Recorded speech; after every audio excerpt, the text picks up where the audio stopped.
हो फार्नु हुँदैन, त्यसमा प्रयासरत छु, एकदमै हुन्छ। अब अरू चिज उहाँलाई सोध्नुहोस् न। उपभोक्ताहरूलाई के भन्न चाहनुहुन्छ मन्त्रीज्यू? आएर यहाँ आए बेलामा किन्नु होला, अनि कर्मचारीहरू त सबैजना यहीँबाट किन्नु होला। जति आउनुहुन्छ यहाँभित्र सबैजना एकचोटि यहाँ आएर भिजिट गर्नु होला। 142 प्रकारको छ यहाँ सामानहरू। यहाँभन्दा बाहिर पनि त स्टल छन्, त्यहाँ पनि छ, 5 ठाउँमा छ हाम्रो।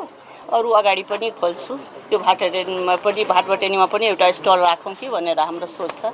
हेरौँ अगाडि अब के हुन्छ।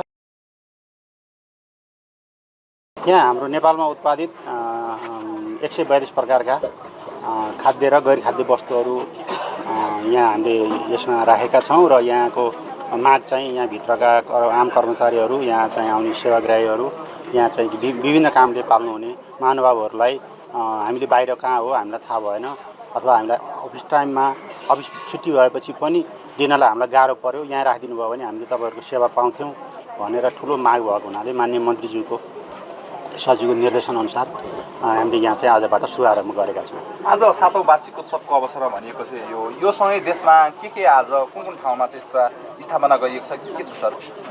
राज्यभरका जहाँ जहाँ हाम्रो उपस्थिति छ त्यहाँ 193 स्थानबाट हामीले सहुलियत मूल्यमा खाद्य वस्तुहरू, विभिन्न प्रकारका खाद्य वस्तुहरू जो हामीसँग उपलब्ध छन् उपलब्ध गराइरहेका छौँ। प्रति केजी 5 रुपियाँ छुटमा।